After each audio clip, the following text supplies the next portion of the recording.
The story kicks off in a medieval world where our main guy, Rio, wakes up inside an empty cottage. No furniture, no cozy bed, just a table, 2 books, and a lonely knife. But does he read the books or arm himself? Nope. He steps outside for some fresh air instead. Classic protagonist move. Surrounded by towering mountains, Rio checks his hands and mutters, "Water, come forth," and bam, a little splash of water appears. Magic confirmed. But how did we get here?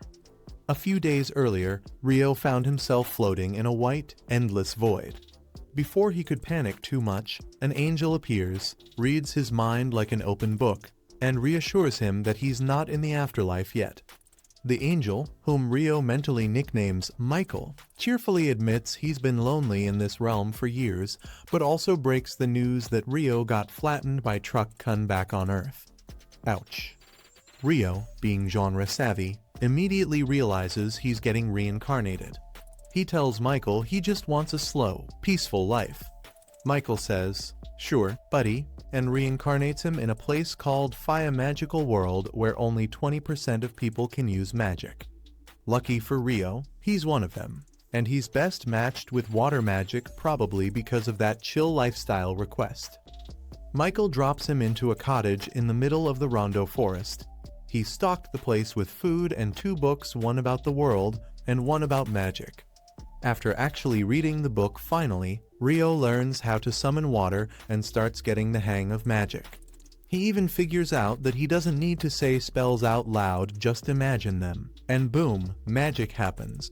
Not bad for a beginner. He uses his water magic to fill up the bathtub, only to realize the water's freezing cold. Time to make fire. He tries the good old caveman method and fails miserably. But then, using some high school chemistry, he splits water into hydrogen and oxygen, accidentally freezes it into ice, then uses the ice as a magnifying glass to focus sunlight and start a fire. Fire unlocked. Bath achieved. Clean and relaxed, he realizes he'll soon run out of food. But going outside means monsters, and that tiny knife Michael gave him isn't going to cut it literally. So, he starts working on attack spells. His first attempt, Water Ball, is about as threatening as a water balloon.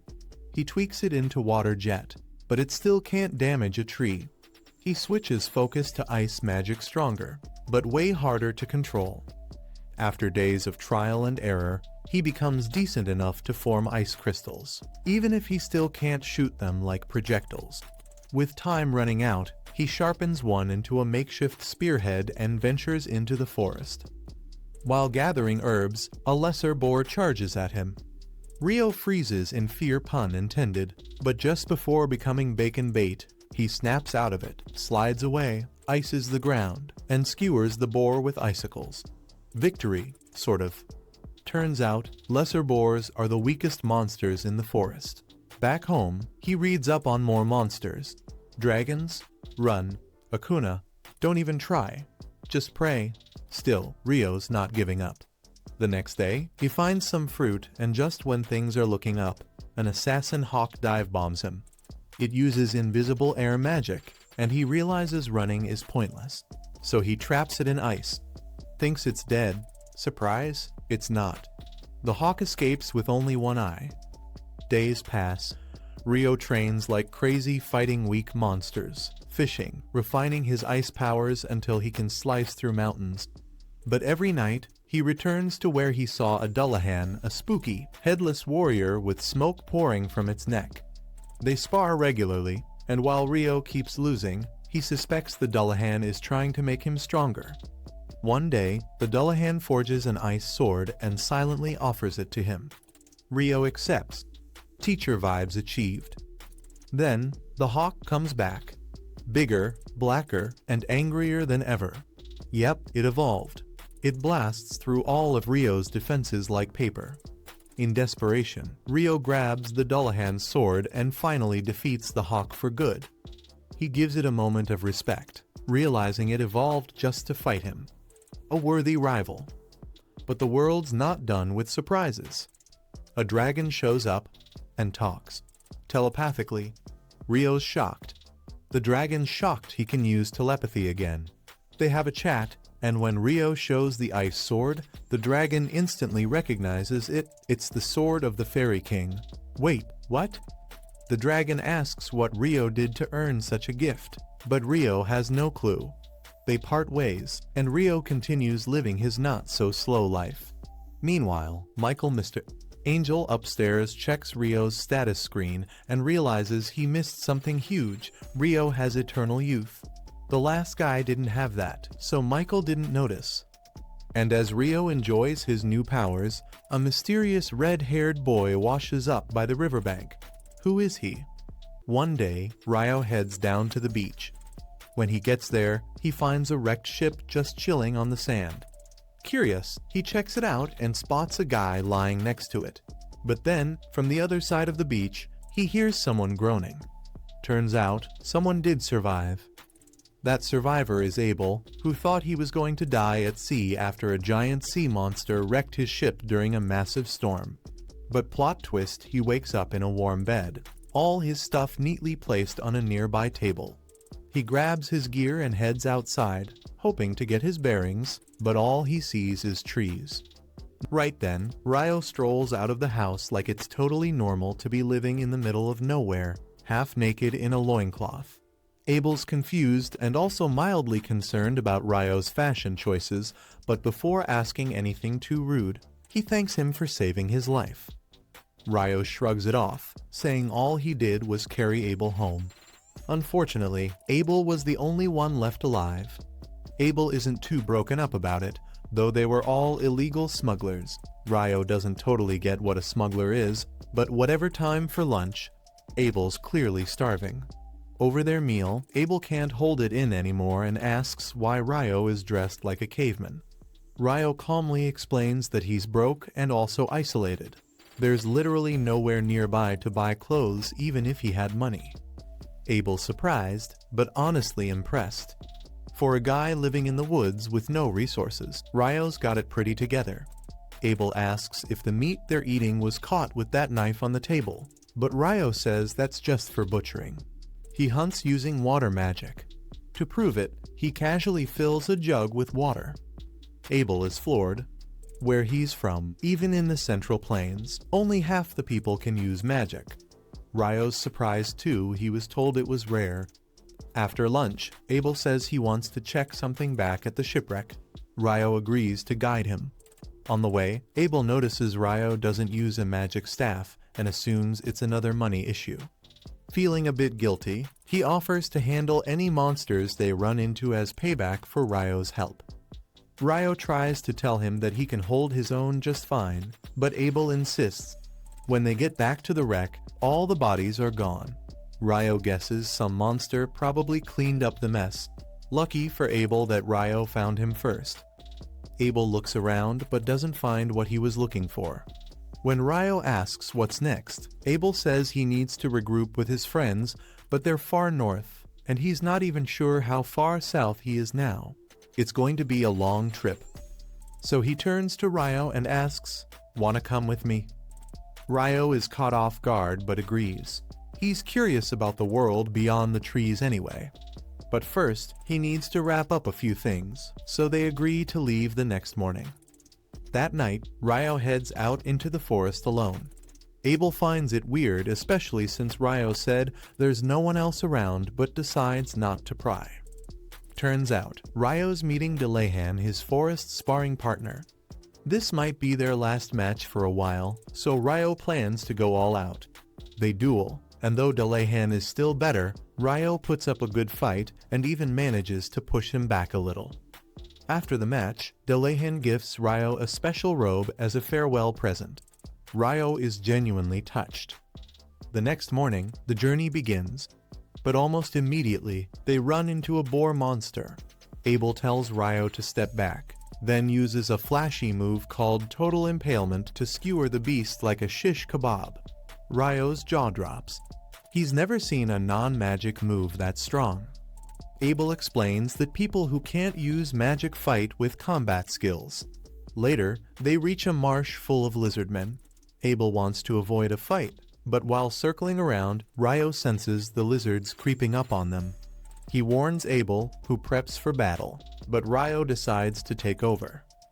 With a flick of his hand, he launches a flurry of ice spears and wipes out the lizard squad. Abel is speechless. Afterward, Abel asks how Ryo managed to cast multiple spells at once. Apparently, most mages can only do one at a time. Ryo's confused because he has never had that problem with water magic. Ryo then offers Abel a glass of water, and Abel notices the incantation is different this time. When asked why, Ryo just plays it cool. Truth is, he doesn't need incantations. Eventually, they leave the forest and enter rocky terrain, only to find out they've accidentally wandered into a rock golem hotspot. Rocks start flying, and Ryo is fascinated. These golems look nothing like he expected. Abel tries using total impalement again, but the golem just regenerates. Ryo figures they need a one-shot knockout, so he summons a giant ice cube from the sky and crushes the golems with it. They find a huge magic stone in one of the crushed golems and decide to keep it. Abel mentions that monsters like golems are often found in dungeons. Dungeons? Ryo lights up like a kid at a candy store. Why didn't Abel mention dungeons earlier? Luckily, there's one in Lune, the very town they're headed for. On the way, they chat about dwarves and elves. Dwarves are short, strong, and love crafting. There are a bunch in Lune. Elves, on the other hand, mostly stay in forests and avoid people. Abel only knows one in Lune. Suddenly, Ryo senses something terrifying. A giant griffin appears. Yeah, they're in trouble. Thinking fast, Ryo tosses out some meat. Abel follows suit. The griffin snatches up the snacks and flies away, apparently satisfied. Abel says griffins haven't been seen near human lands in centuries, so if they're showing up here, that mountain is probably holding back all kinds of nightmare fuel. And sure enough, their next encounter is a flock of wyverns. Abel wants to detour, but Ryo's had enough. He jumps out and slams the wyverns with icicle spears like he's playing Whack-A-Dragon. Abel is amazed. Normally, it takes 20 adventurers to take down even one wyvern. After hacking their way through more beasts, they finally reach the other side of the mountain. Ryo and Abel are back on the road, arguing like an old married couple over whether fighting wyverns was a good idea. Ryo? Totally cool with it. Abel? Never wants to see another flying lizard again. Still, he's glad Ryo did it, since they now have a whole bag of shiny magic stones worth a fortune. Eventually, they head far north and spot a narrow road up ahead. Classic clue that a town's nearby. Abel, seeing that the road leads straight to something that looks like Mount Everest, votes to go west instead. He seems to recognize the snowy mountains but keeps it to himself. All he tells Ryo is that following the path east leads to a town called Kayati. Ryo's hyped he's dying to sleep in an actual bed. Abel's surprised that Ryo, the monster fighting caveman, enjoys soft pillows and hot food. Abel starts telling him about Kayati's local food, saying its chef's kiss amazing. When they arrive, they hit up a restaurant. While Ryo stuffs his face with curry and rice, Abel explains how adventurer guilds work. Register, get an ID, trade loot, and gain access across the country. Ryo's intrigued, especially when he hears that being an alchemist helps, and since he's a chemistry nerd, he's already sold. While eating, he's also stunned that this fantasy world has curry. He whispers to himself that in most Isekai anime, the hero has to invent modern food from scratch. Here, it's already on the menu. Blessed. Ryo becomes a total curry mukbanger, ordering seconds, thirds. You get the picture. The next morning, he's still gushing about it, making Abel wonder if this guy ever ate real food before. When Ryo jokes that Abel might be hiding more delicious secrets, Abel reacts a little too weirdly suspicious.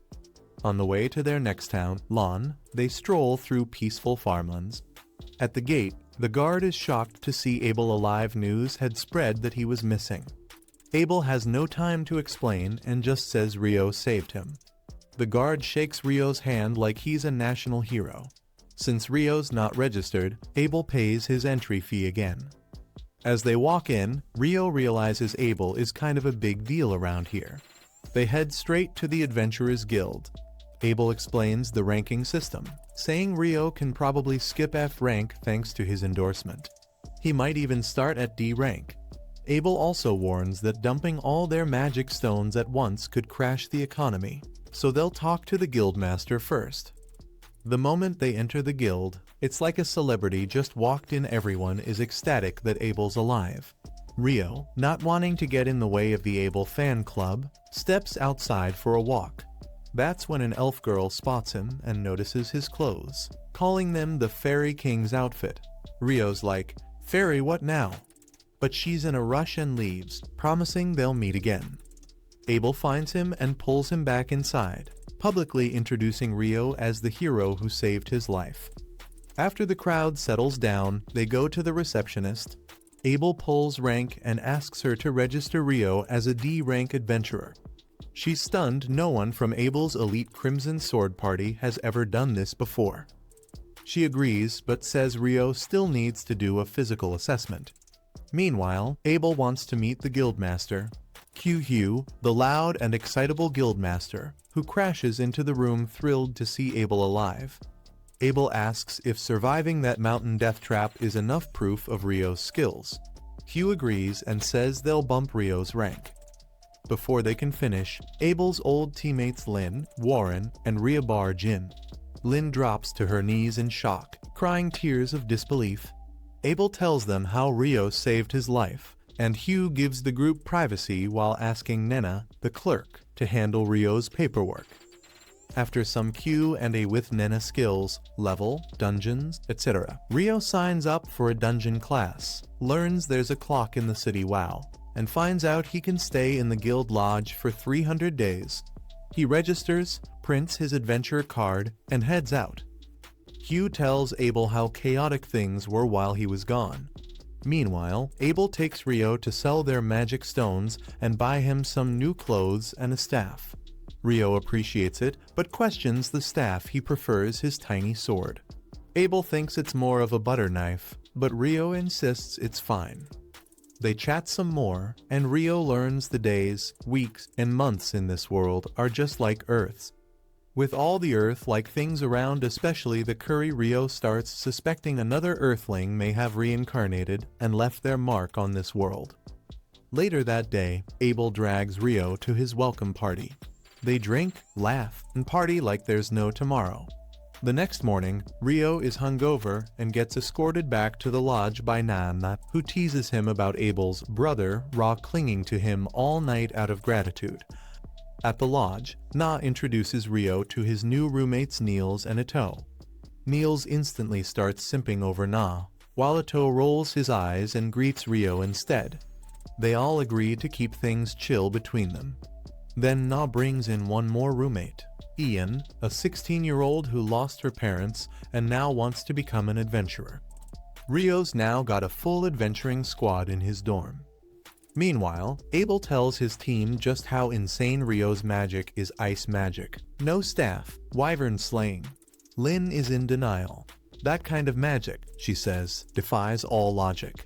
Ria mentions a legend, the Inferno Magician. But that's just a fairy tale, right? They worry about Rio's power and wonder if he might join the Empire. Abel reassures them that's not happening. Rio hates the Duhai Empire with a passion. Back at the lodge, Rio laughs and jokes with his new roommates, quietly amazed at how crazy his life has become. The next day, the teacher wraps up the intro course after 5 intense days of dungeon training. Now it's time for the real deal, their first trip into an actual labyrinth. Ammon's nervous, but Rio tells him to relax or he'll burn out before they even begin. Before heading out, the teacher answers a clever question from Rio about jumping straight to already cleared levels. Turns out, that's a thing, just not here. Lowndes Cavern doesn't allow shortcuts, and even then, it's mostly a southern region rumor. As they approach the dungeon, the teacher drops a fun fact. The entire city was built around this giant labyrinth. Every few years, monsters inside multiply like crazy in an event called the Roar of the Depth. Sometimes, they even crawl out into the city. hence the double walls. At the entrance, they skip the usual registration perks of being students, and the tutor tells them the first floor is pretty tame. They can roam freely, but shouldn't stray too far. Exploring the caves, Rio suddenly senses danger. He freezes the threat with ice magic so Ammon can strike.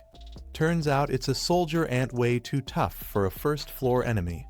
Still, Rio's frost lances and Ammon's sword skills get the job done. They even harvest a magic stone because, hey, adventuring has bills too. Later at the dorm, their roommates cheer their first dungeon run. Niels grumbles about the drink not being alcohol, and Ido reminds him it's dorm rules. They're all surprised the duo beat a soldier ant, but Rio calls it teamwork. Planning their next dive, Rio offers to go as deep as the third layer with Ammon, who's thrilled. But Rio admits that Soldier Ant was out of place. It shouldn't be on the first floor. Niels agrees. Then Bam Abel, leader of the Scarlet Sword, walks in like a celebrity. Everyone fanboys for a second. Abel gives them some sage advice. A real adventurer's best weapon is survival. When his teammates drag him off to report to the guild master, his comrade Lin gives Rio a long, unreadable look. Later, she admits to being curious Rio might just be the real deal. The next day, Rio and Ammon hit Layer 3. Rio snipes with ice magic while Ammon tanks with his sword. After the battle, they rest, and Rio notes that Ammon's swordplay reminds him of Abel. Turns out Ammon trained under an old man named Kira, who studied the elite hewn style. Rio shares that he had a mentor too, though his sword style is, let's say, custom. Rio advises Ammon to build stamina. His style is safe but tiring, and Rio recalls how Abel trained like a man possessed every morning. Inspired, Ammon promises to do the same. The next morning, Rio skips the dungeon and heads to the library because magic is cool, but knowledge is power. He's wowed by the alchemy section and dives into both theory and recipe books. Just as he's settling in, the sky darkens a solar eclipse. Then, chaos. A horned woman crashes the piece with a fire blast. Rio quickly throws up ice shields, barely blocking it. She's not your average baddie, probably on the same level as a behemoth or griffin. She launches fire, wind, and blade attacks, and Rio counters with icy precision. It's an epic dual magic versus raw power. She's fast boosted by wind magic and Rio's forced to defend, but his Fairy King's gear keeps him in the game. Eventually, he lands a hit, but she regenerates instantly. Just as the tide turns against him, it starts raining. Acid rain. That gives Rio an opening, but before he can finish the fight, the eclipse ends and the demon vanishes. Before leaving, she gives her name Leonor Oraka Albuquerque dramatic much. Still shaken, Rio remembers he came to buy books. After grabbing cash thanks to those wyvern stones, he returns to find his dorm empty and his friends cornered by bullies from room 15. Rio doesn't hesitate. 4 guys go down with a splash spell. The last one, Dan, gets knocked out cold with a punch to the gut. Back at the dorm, Rio gets patched up by Ido. Turns out the wind spear from the demon nearly hit his heart. When asked what happened, Rio just says, "Another time." Deep in thought, he realizes there's a lot more to this world than dungeons and demons. Phelps retreats, his attacks useless, while Abel presses on. Using his shadow technique, he dodges the Goblin King's strike and lands a blow to its chest. Not enough to finish it, but that's Lin's cue. With her charged wind bullet, she blasts the king full of holes, ending the fight. Everyone heads back to the guild to celebrate. By the time Rio shows up, he has no clue why the place is so lively. While the adventurers party, the poor guild master is buried under mountains of paperwork, filing reports, calculating payouts, and bracing for the royal researchers who will inevitably show up to poke around the tidal bore. Meanwhile, at the party, Abel is busy filling Rio in on what went down while he was in the library.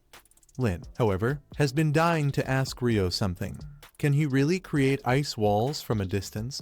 Rio confirms it about 40 meters away, to be exact.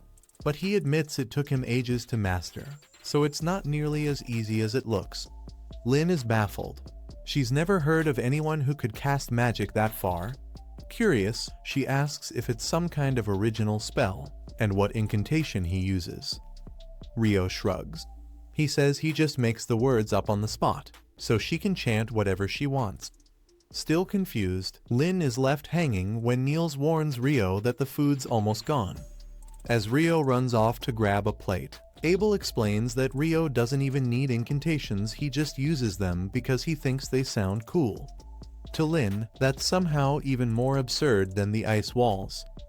The next morning, Niels, Ido, and Ammon gather at the guild for work, only to find the job board completely empty.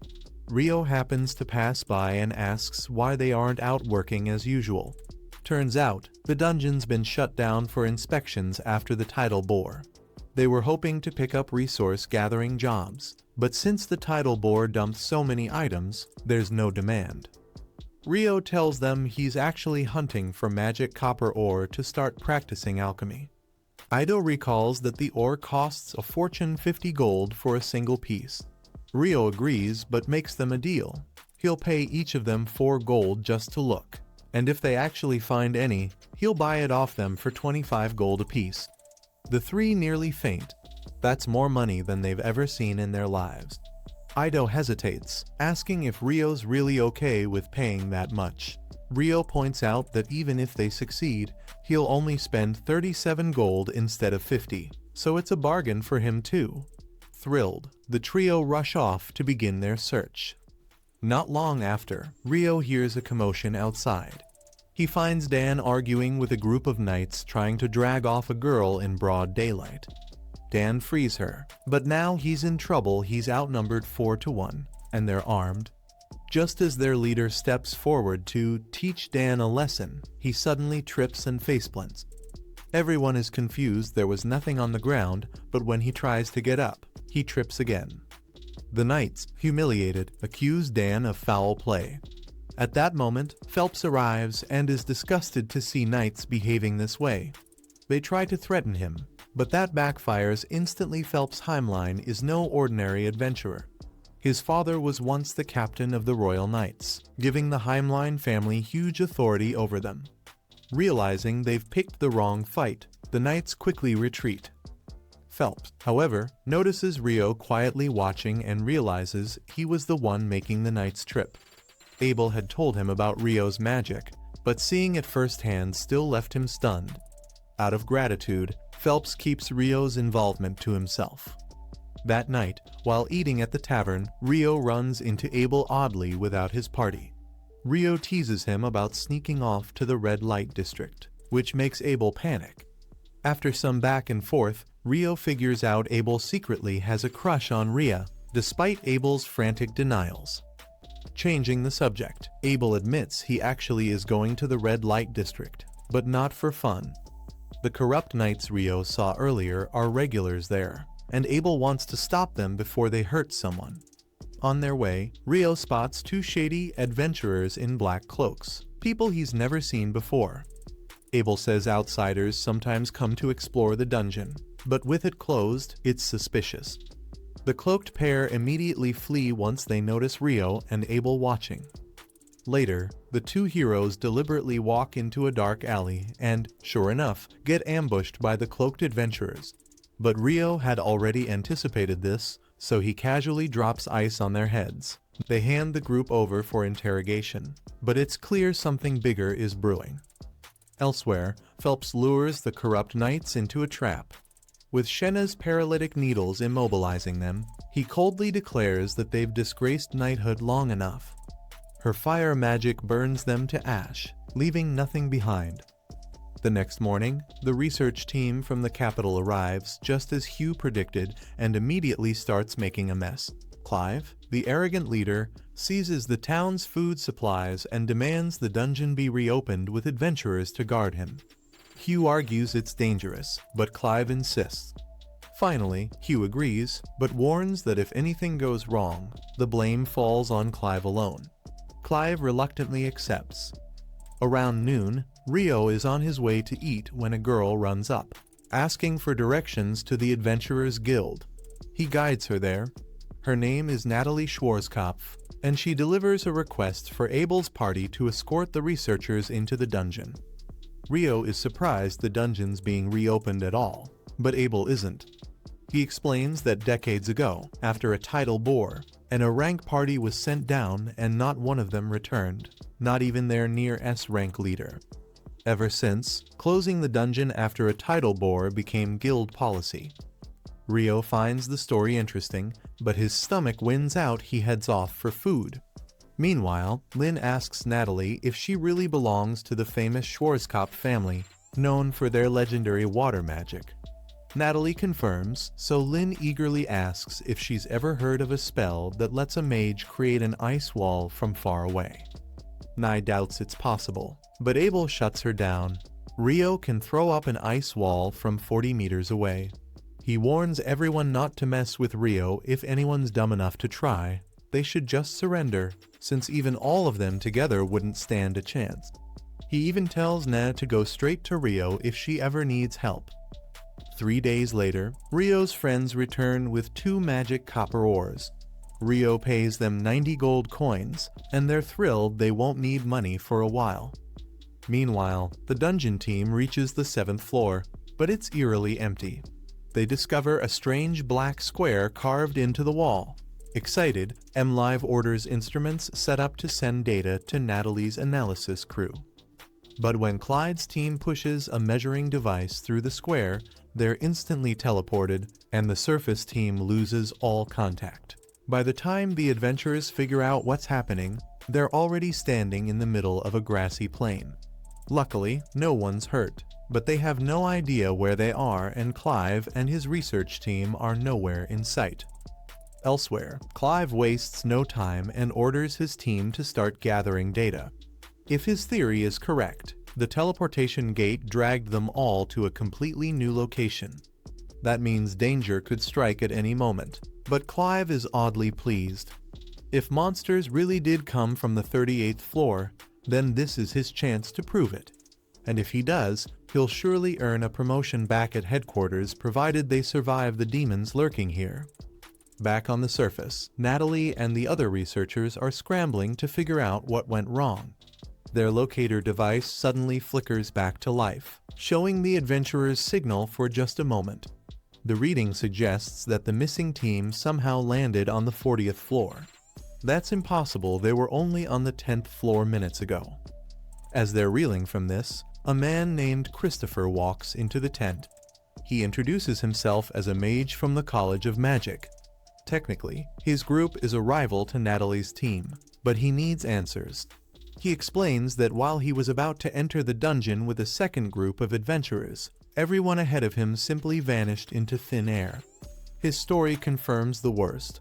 The adventurers really were teleported, and they somehow skipped all the way down to the 40th floor, a place no one has ever survived. The deepest anyone has gone is the 38th floor, and even B-rank adventurers barely scrape by there. Sending C and D rank parties this deep is suicide. Thankfully, Abel's party is among them, so they can probably hold out for now, but not for long. When Natalie realizes Abel is trapped, she remembers what he told her before leaving, and she rushes off to the library to find Rio. Meanwhile, at the guild, Hugh gets the bad news. Nina explains that the expedition team vanished the moment they stepped into the dungeon, and now even Dean Christopher wants Hugh involved. Hugh leaps from his chair and orders Nina to keep everything secret until he gets back. If word gets out, panic will spread like wildfire among the adventurers. In the library, Rio is struggling to find the books he needs until he bumps into Syrah. She happily points him toward the right section, explaining that eclipses and tidal bores seem connected. In fact, history shows a tidal bore always follows an eclipse. She presses Rio for why he's suddenly so curious, but Rio dodges the question and asks about magic stones instead. Syrah explains that their color depends on how long the monster has lived. That catches Rio's attention because during the last tidal bore, all the monsters dropped clear stones, meaning they had only just spawned. The same pattern shows up in all past reports too. Meanwhile, underground, Arthur notices something off about the air. It feels like they're trapped inside a massive barrier. Lynn scouts with her magic and detects a group of about 100 humans nearby, along with some unknown creatures. With no other leads, they head that way. Back on the surface, Hugh learns the worst. The expedition really is on the 40th floor. Even if he gathered every adventurer in town, they'd never survive that deep. For now, all they can do is pray the missing team hangs on. But the situation underground is far from hopeful. Clive's group is already under siege, hellfire raining down on them. Adventurers charge in to fight the attackers only to be torn apart in seconds. Clive realizes the truth. These monsters are demons, the kind written about in ancient records. Abel's group arrives just in time to see the massacre. Rihia confirms they're demons, creatures far beyond human strength. Arthur rallies the mages to unleash a pincer attack, and a storm of magic spears slams into the demons. The spells break through, but mana is limited, and the adventurers won't last long. Abel takes the lead, charging in with his sword while Warren shields the team. They manage to cut down a few demons, but soon only Abel is left standing. Then Rihia spots something terrifying. The leader is a demon prince, the juvenile form of a demon lord. According to records, only a hero could ever defeat one. Abel steals himself anyway, but the demon prince is far too fast. It disarms him instantly, and Abel knows he's hopelessly outmatched. Clive blasted the demon prince with a powerful spell from across the field, but it barely scratched him. Worse, the rest of the demons turned their attention to Clive's group, shattering his shield and leaving them exposed to the flames. Things were only going downhill, so Abel went all in, activating his zero-turn skill. He deflected the demon prince's blade, spun on a dime, and aimed straight for its neck. But the prince wasn't fooled. With a swift dodge, it knocked Abel flying. Abel staggered to his feet, but the prince was already closing in to finish him off. That's when Abel herded a single drop of water. Then, out of nowhere, Ryo crashed down from the ceiling. Abel thought he was hallucinating, because there was no way Ryo would show up at a time like this. But Ryo grinned and told him, "Plenty of people are worried about you. Let's head back. I'll take care of things here." Abel tried to warn him that the enemy was a demon prince, but Ryo just laughed it off. After all, he'd fought a demon before, and compared to her, this guy felt like a trainee, a baby demon lord at best. The demons tried to torch him with fire, but Ryo casually countered with icicle lances, and before they knew it, he'd already decapitated the lot of them. The prince turned just in time to see his men's heads hit the ground, realizing this fight wasn't going to be easy. Smirking, Ryo drew his sword. "All right then," he said. "Let's see what you can do." Before this, Natalie had been running all over town looking for Ryo. When she finally found him, she breathlessly told him that Abel and his team were trapped in the dungeon. The moment Ryo heard it, he wasted no time. He froze up a cart around Natalie and raced her straight to the dungeon entrance. By then, Natalie had already explained everything to Rudo, who was glad she acted so quickly. Still, he was curious how she even knew to look for Ryo in the first place. Natalie explained that a few days earlier, Abel had told her, if anything ever went wrong and she couldn't reach him, she should find Ryo because Ryo was the most dependable guy he knew. That sounded exactly like something Abel would say, and it made Ryo happy to know his friend thought so highly of him. But there was no time to bask in the compliment. He dashed toward the gate, brushing past the dungeon guards who tried to stop him. Instead of arguing, he simply froze up some ice walls and went in anyway. Natalie had mentioned that the distress signal came from the 40th floor, but Ryo didn't bother with the normal path down. Instead, he blasted through the floors with water jets until he reached his destination. That's where the real fight began. The demon prince charged at him first, but its movements were far too slow. Ryo stepped aside and casually sliced off its head in one clean motion. Abel and the others were stunned until the demon prince picked up its head, reattached it, and kept going. Ryo admitted regeneration could be a hassle, But since the demon couldn't hurt him anyway, it was just a matter of time. To prove his point, Ryo summoned over 200 razor-sharp water jets and reduced the demon prince to dust. This time, there'd be no coming back. With the battle truly over, Abel thanked Ryo, but Ryo brushed it off. Words are cheap. If you really want to thank me, dinner's on you tonight. Arthur, an advisor from the Royal Magicians Bureau, introduced himself and praised Ryo for saving them all. But Ryo insisted it was nothing, he'd never ignore people in trouble. What bothered him, though, was that if he'd arrived earlier, more lives might have been saved. Arthur agreed and said once the mages recovered, they'd gather the remains of the fallen for a proper burial. Abel then asked Ryo to help collect magic stones from the devils to support the victims' families. Ryo agreed, though something was still nagging at him. When he'd dropped from the 39th floor, he'd felt a strange barrier, which vanished after the demon prince's death. He'd also sensed something odd near the staircase.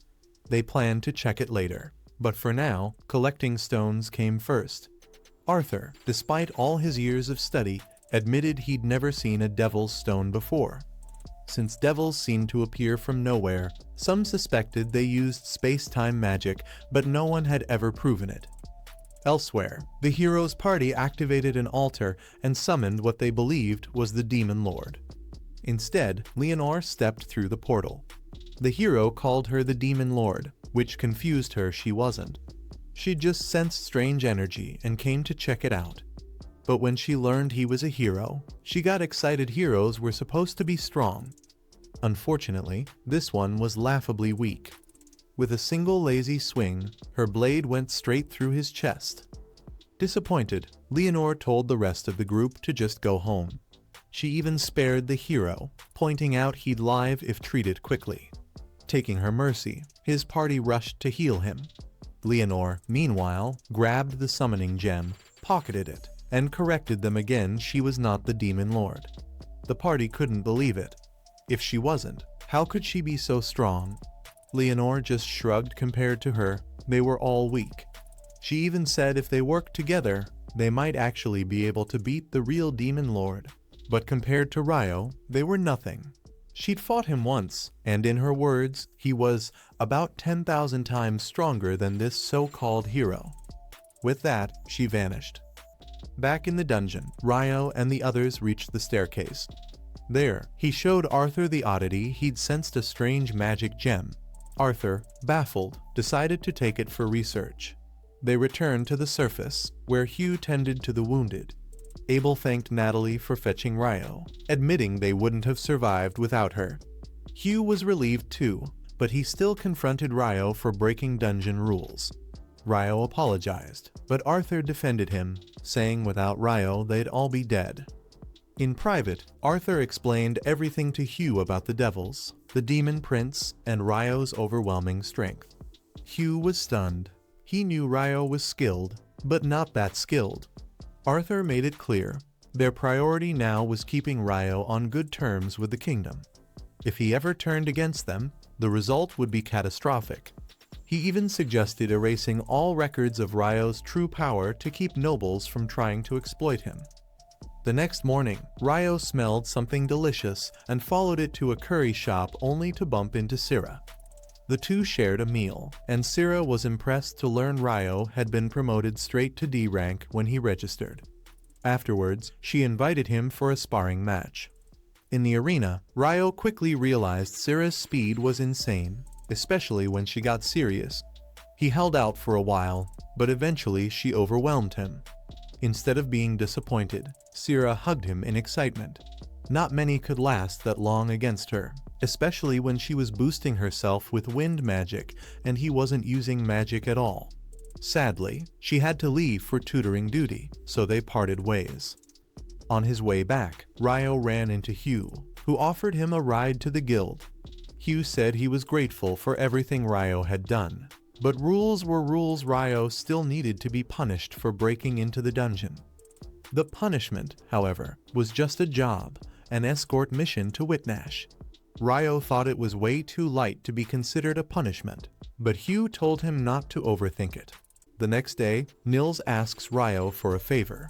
His village put out a hunting request, but only D-rank adventurers and above can take it. Since Nils isn't ranked high enough, he wants Ryo to party up with him.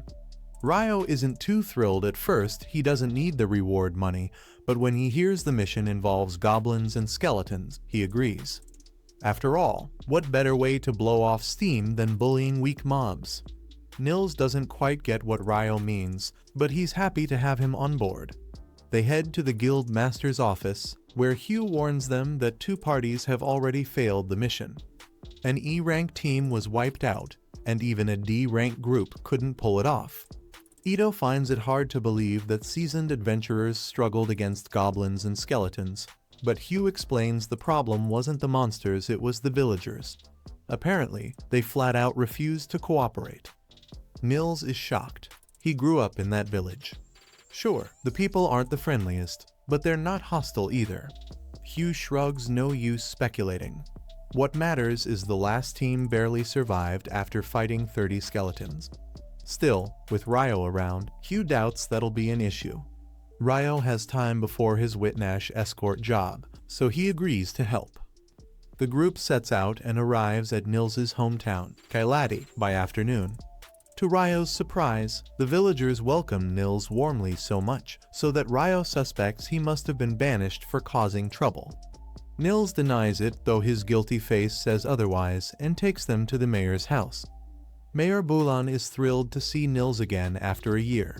When asked about the villagers' behavior toward adventurers, Bulan admits the last team messed up.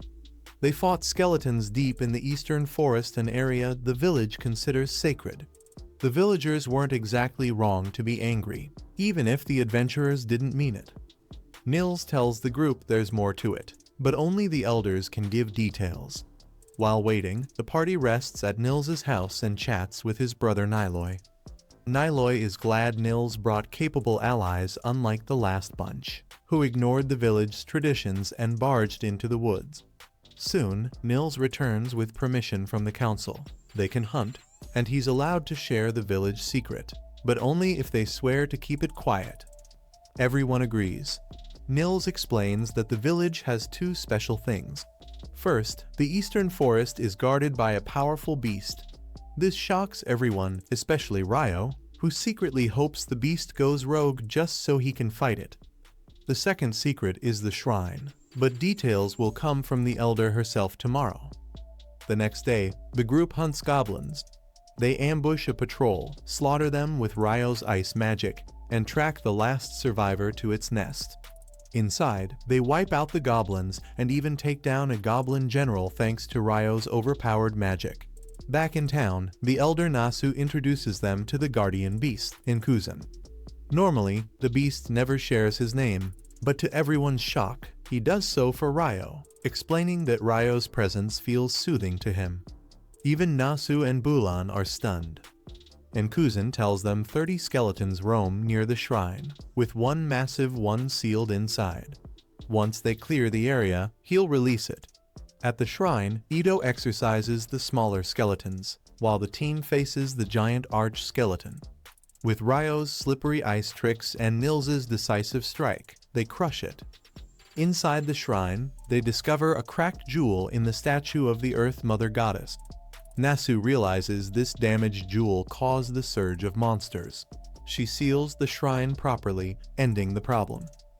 With their mission complete, the group heads back to Lune. On the way, Nils and Ito remember it's almost been a year since they became adventurers, meaning they can't stay in the guild dorms much longer. They consider buying a house and invite Ammon and Ryo to live with them. Ammon agrees immediately, while Ryo says he'll think about it. Meanwhile, in Lune, Hugh asks Abel to represent him at the Whitnash Festival, since Phelps is tied up with other duties. Over in the Empire, word spreads, the commander of the Mage Order and her fiery right-hand magician will also attend the festival. A few days later, Rio set out with his dorm mates for their very first escort mission to Whitnash. He figured that if he made it back to Rondo Forest afterward, he'd return just in time for the rice harvest. His friends had already named their group Room 10, pretty obvious, since they all lived in Room 10. None of them had done an escort job before, but with Rio around, they felt confident. Ammon even said their beginner's course had prepared them enough. Rio, however, thought 9 days of waiting before departure was overkill until Niels explained it was timed with the With Nash Open Port Festival, a rare event that only happened once every 5 years. That changed the mood instantly, and the water mage couldn't wait to join the fun. By sunset, they arrived at the bustling seaside town of With Nash, where the streets buzzed with cheerful townsfolk. After settling into an inn, the boys wasted no time diving into the festival food stalls. Rio devoured fried fish and fries, Ido braved a devilfish tentacle, Ammon went fancy with shrimp puree on a cricket, and Niels fell in love with Auntie's sweet sauce mini kraken. The next day, delays struck because a carriage from Kufaris had paperwork issues. Meanwhile, the Empire's vice commander grumbled about their excursion, doubting it was just a sightseeing trip. He suspected the Emperor wanted to handle bloody business far from home, sparing his beloved daughter Fiona from seeing the Empire's dirty work. Fiona, though admired for her magical brilliance and sword skills, hated banquets and longed for the training yard instead. By morning, the festival was alive with parades, music, and crowds. From the royal box, Rio and Room 10 spotted Abel among the VIPs. Behind him, Niels noticed a striking redhead Ido revealed she was none other than the Imperial Princess. In the crowd, the Scarlet Sword trio met the boys. Ido, usually a tease, went shy around the gifted priestess Rhea. She explained their leader was asked to stand in for Lan's guild master. But since Hugh Emlas wouldn't arrive until tomorrow, Abel was free for now. Lin pointed out the thick wind barrier around the VIP seats. Ido wondered why not use a normal shield. Lin explained it came from an ancient treasure of the Lord of With Nash, able to project barriers, though inefficient. Rio was amazed a treasure could cast spells at all. Rio warned that harming the Imperial family could trigger war, though the Empire's leaders weren't worried. Lin reminded them the princess commanded the magic division, meaning her vice commander, the Hellfire Mage, was present. Rio thought the nickname was cool. Rhea claimed he'd wiped out 1,000 soldiers in one attack, killed a wyvern in one blow, and flattened a rebel city with a silent fart. Truth uncertain, but as she joked, the quieter the fart, the deadlier the stench. Sure enough, Rio bumped into the Hellfire Mage himself. Despite his fearsome legend, the man politely apologized and walked away. Neither Rio nor Niels realized who he was. Later, the vice commander ended up carrying food for the whole squad, grumbling about the crowd until reminded the commander wanted grilled kraken, pancakes, dumplings, and fish and chips. He then shifted his complaints to his colleague Jurgjon. Elsewhere, Abel encountered Prince Conrad. To his surprise, the heir recognized him as Lan's guild master's stand-in and said he looked familiar. Abel assumed he meant Princess Fiona and cautiously introduced her name and title. The mood grew heavy until Conrad asked what had caught Abel's interest about her. Abel feigned ignorance, casually mentioning Baron Oscar Luska, the Hellfire Mage, was present. Conrad dismissed it, saying he didn't meddle in military matters, and walked off. Abel exhaled, frustrated at his inability to deal smoothly with nobility.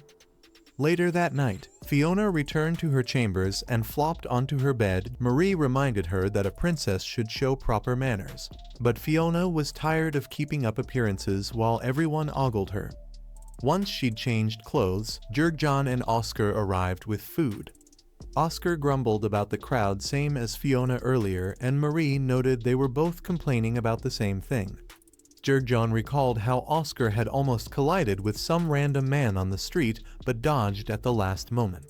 Conrad figured the stranger must have sharp reflexes, because despite looking like a mage, he clearly had solid physical skills.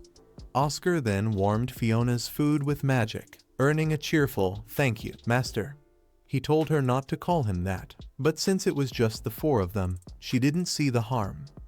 Elsewhere, Ammon tried his luck at an archery contest where the targets floated on barrels in the river. He missed, of course, so the host let Ido have a shot. Rio asked if Niels had signed up, but Niels admitted he'd never even touched a bow. After Ido also missed, Abel showed up just to laugh at Rio and Niels. His friends teased him into taking the challenge himself.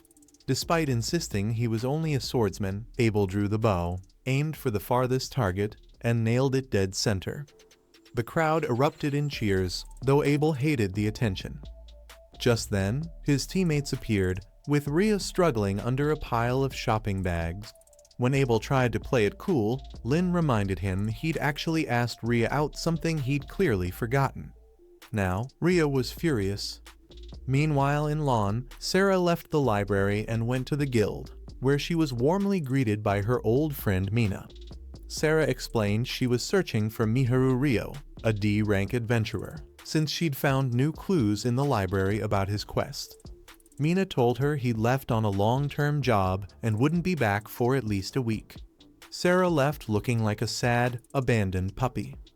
Back in with Nash, Rio and Ido watched a boat race where Niels and Aemon were competing though. Much to everyone's dismay, an unpleasant rival had joined in as well.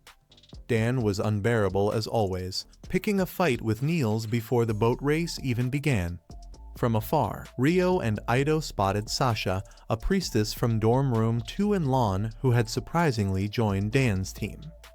As the race began, Fiona wondered why adventurers had a separate race. Marie explained it was because they could attack other boats in the final stretch. Jurgjon joked it'd be better with magic, but Oscar argued it'd end instantly if that were allowed. While enjoying her crepe, Fiona wished for treats like these at training grounds, but Oscar insisted base food should stay purely nutritional. On the water, Niels and Dan's rivalry erupted into a brawl. After breaking their oars and the helmsman's too, they abandoned rowing to trade fists.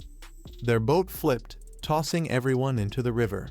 The crowd loved it so much both teams got trophies, though Niels and Dan instantly fought again over who'd keep it. Back on shore, Room 10 noticed a futuristic ship gliding across the sea. Hugh Emlass explained it was the range shooter and alchemy magic marvel that used wind spells to float and water spells to push below, costing the Empire 370 billion florins. Later, Ido led his friends into a weapon shop. Holding a crossbow, he admitted he wanted to contribute more in battle with Aemon and Niels taking the front. The shopkeeper showed him a masterpiece, a repeating crossbow that fired bolts non-stop. With it, Ido finally felt ready to fight beside his comrades. The festival thrived with adventurers from Lon and dignitaries from the Debai Empire. After finishing his duties, Hugh Emlass left with Nash in his carriage. Nearby bandits noticed and prepared to strike, knowing Abel would be acting guild master. That evening at the mansion, Abel met Prince Conrad again, soon joined by Princess Fiona, introduced formally as the 11th Imperial Princess, Fiona Rubine Bornemesta. Conrad introduced Abel as a skilled rank B adventurer. Abel stayed quiet, speaking only when pressed.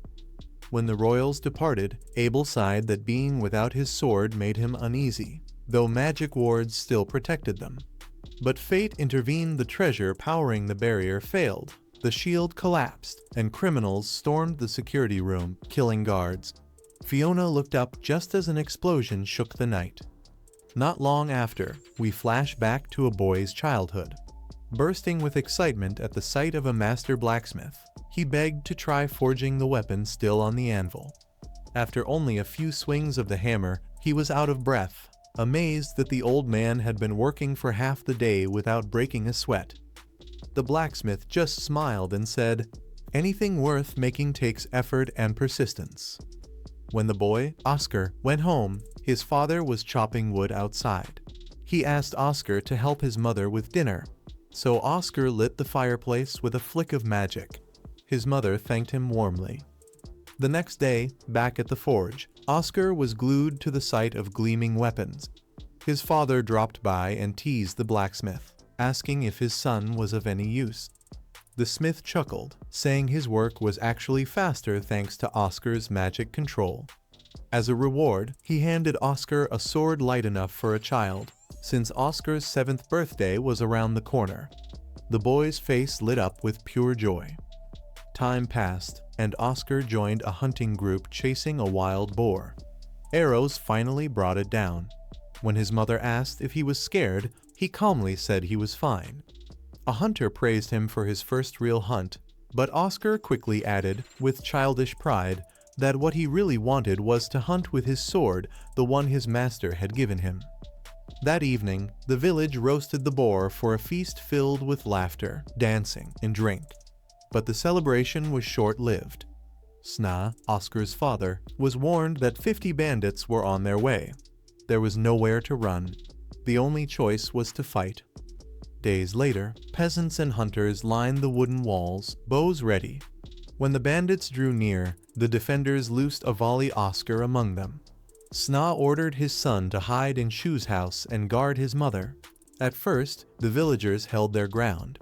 But then, a bandit leader leapt over the wall with terrifying strength. He stormed Shu's house, cutting Shu down at the door. Inside, Oscar's mother stood firm with a spear, but the swordsman's skill was far beyond hers. He cut her down in an instant. Horrified, Oscar lashed out with fire magic, only for the bandit to swat it aside. Still, the boy was clever. He used that distraction to strike with his sword, but the man laughed, mocking the child's lack of strength. Just then, Sna burst in and pushed the enemy back. But when he saw his wife's lifeless body, grief overtook him. Consumed by rage, he attacked wildly, leaving himself open. It was his undoing. Arrows pierced his body, and the bandit leader finished him with a blade to the chest. A companion, PCH, urged the man Bona to retreat, warning that wolves would soon arrive, drawn by blood. Bona growled but obeyed. As the bandits vanished, a pack of wolves descended, tearing into the battered survivors. The blacksmith found Oscar nearly catatonic. When reality sank in, the boy broke down, begging for death. The smith hardened his heart and told him flatly, "You must live. That's what your parents wanted." But wolves were already closing in. He carried Oscar on his back, shouting for him to run to the river wolves hated water. Oscar obeyed, crying and stumbling, until he reached the shore. 2 wolves gave chase. One leapt at him, and though he dodged, he fell into the rushing river, swallowed by the current. Later, he awoke in a stranger's home. A man named Luke Rothko had pulled him from the riverbank. Luke told him of the legend tied to his crimson hair, a blessing from the fire god, but also a curse, since others might seek to exploit it. Hearing this, Oscar wept again, but Luke took him in, teaching him swordsmanship and giving him an education. Oscar swore to become strong enough never to suffer like that again. But fate wasn't done with him. Years later, Oscar returned home to find Luke's house ablaze. Inside, he witnessed Luke's death at the hands of the same man who had killed his parents Bona. In a fury, Oscar slashed Bona across the face. Enraged, Bona stabbed the boy through the stomach before fleeing with PCH. Against all odds, Oscar survived. Scarred and broken, he wandered the land, his mind burning with only 2 names, Bona and PCH. Back in the present, Abel was pulled from the banquet to meet a nobleman in a chamber sealed by enchanted lanterns. The request was simple, with Nash wanted to copy the teaching methods of Lon, which had proven remarkably effective. Meanwhile, Oscar's companions sat down for a meal, all except him. "Better to fight on an empty stomach than get caught unprepared," he said, earning playful teasing for being overprotective of Princess Fiona. Deep down, he knew they weren't wrong. But by then, the magical barrier guarding the banquet had already fallen. Fire rained down upon the mansion, and chaos erupted, and in the garden, Fiona spotted her brother bleeding, exposed, and vulnerable. Fiona rushed to her brother's side, throwing up a shimmering shield and channeling healing magic. Conrad told her to save her strength for the real fight ahead, but she refused to leave him without at least patching him up. She even hid him in a garden gazebo, convinced he was too wounded to keep fighting. But their brief peace didn't last. The bandits tightened their circle around the estate, trapping everyone inside. The sounds of slaughter echoed through the halls. Realizing how desperate things had become, Conrad told Fiona to signal her knights. Even if it revealed their position, it was their only hope. Fiona raised her staff without hesitation, firing 5 crimson orbs into the night, the distress call. Oscar, Marie, and Jurgjon spotted it immediately and rushed to help, while Rio, farther away, mistook the lights for fireworks at first. Bandits quickly closed in, forcing Fiona and Conrad to fight for survival. Though wounded, Conrad refused to yield, summoning stone javelins that skewered enemies. Fiona followed with blazing arrows, finishing the last attackers. Then came a strange chant. Conrad sensed danger and urged Fiona to cast Sanctuary Square. She did, raising a barrier just as a storm of bullets shredded everything else. The shield held, but nearly drained her. Another incantation began stranger still, blending fire and earth. Conrad couldn't identify it, but Fiona did. As the ground split with fire, she shoved Conrad aside, saving him but taking the blast herself. The explosion lit the estate sky. Seeing Fiona engulfed in flames, Oscar was struck by memories of past losses. Refusing to watch helpless again, he ordered his allies to guard Conrad and charge toward the inferno. Meanwhile, on the beach, Room 10's Niels, Ammon, and Ido were arguing over their last kraken skewer when the blaze lit the horizon. The mansion was under attack. Fate struck suddenly. The princess of the Debai Empire fell from the sky. Niels caught her just in time, and bandits swarmed in to claim her. The trio snapped into action, Niels shielding her, Ammon holding the line with his sword. But their reprieve ended when Oscar Luska himself appeared. The D-High vice commander, driven by rage and trauma, mistook them for kidnappers and attacked. When Abel returned from his meeting, he was stunned to see the mansion completely destroyed. The sight made him realize just how dangerous it was to block out the sound of an entire room. Among the wreckage, he found a badly wounded Prince Conrad.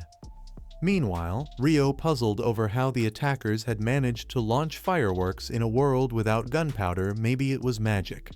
His thoughts were cut short when one of the masked invaders bumped into him, knocking all the food he'd worked so hard to buy straight to the ground.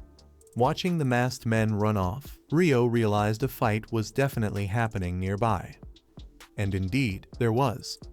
The infernal mage, Oscar, was about to tear through Abel's group when he ordered Squad 10 to step away from Princess Fiona. But the boys refused. Why trust a stranger with the princess? Enraged, Oscar launched a deadly barrage of fire arrows. Ido shielded everyone with his sanctuary barrier, but the powerful spell nearly killed him, leaving him coughing up blood. Even so, when Oscar attacked again, Ido burned the last of his strength to block it. His shield shattered, leaving Ammon and Niels injured and the squad on the brink of defeat. Oscar demanded the princess again, but the boys still stood firm. Just as he prepared to finish them, a thick wall of ice blocked his flames. Rio had finally arrived. Shaken by his friend's injuries and the princess's danger, something inside him snapped. Fueled by rage, he unleashed his magic like never before, clashing fiercely with Oscar in a duel of fire and ice. The fight escalated into a storm of arrows, spears, and firestorms until Abel rushed in, begging them to stop. But Rio, blinded by anger, warned Abel that even he would be frozen if he interfered. Tensions flared, Oscar ready to kill, Rio refusing to stand down, and Abel trying desperately to keep the peace. At last, Abel's words struck Oscar, but Rio still raged, almost lashing out at his own friend. Only when Abel put his own life on the line, refusing to risk a war, did Rio come to his senses and back down out of respect for him. With the battle over, Rio walked to the coast, remembering how his journey had begun there, finding Abel wounded after a shipwreck, the start of their partnership. For now, he allowed himself a smile, seeing his comrades safe again. The next day, Ido learned Syrah had stayed by his side and healed him, leaving him convinced she wasn't just talented, but a goddess. Rio was relieved everything ended well, though Abel scolded him for nearly causing a war. The authorities dismissed the fight as a misunderstanding, and even Oscar apologized. Still, Abel couldn't help but call it the greatest irony. Rio, with all his stubbornness, had almost triggered a diplomatic disaster. Afterward, as they returned home, Rio was reunited with Syrah, who had been practically tearing her hair out in worry. Seeing him safe, she dragged him straight to the library's forbidden wing. Rio was thrilled, rare books on alchemy at last.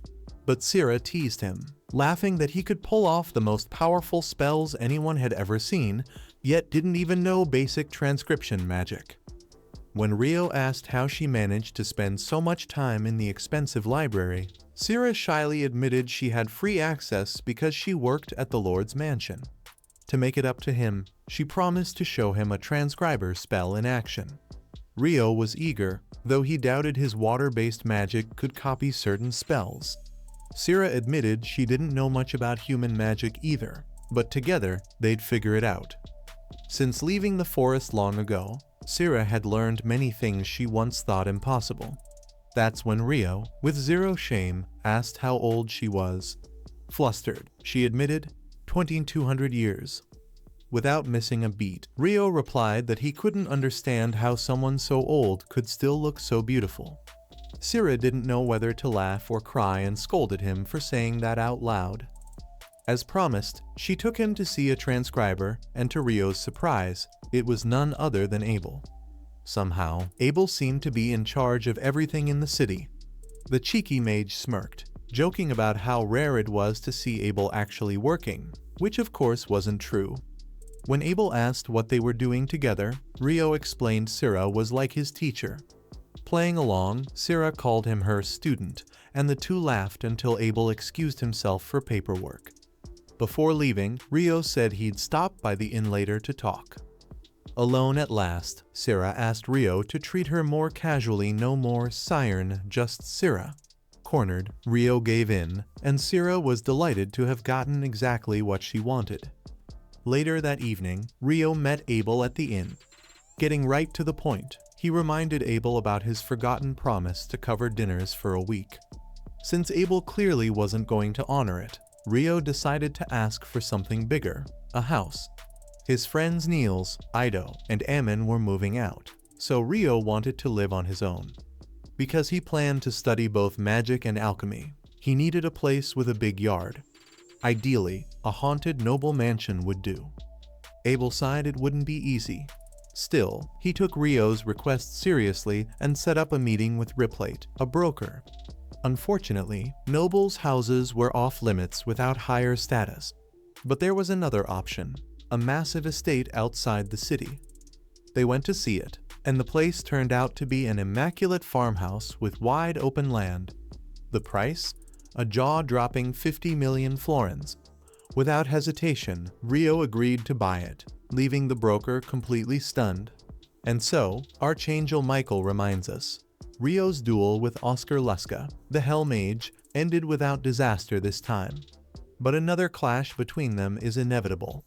Beyond that, countless obstacles still lie ahead.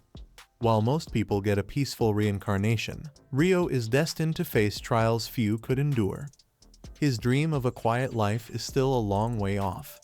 Michael can only hope the young water mage survives because his story is far from over.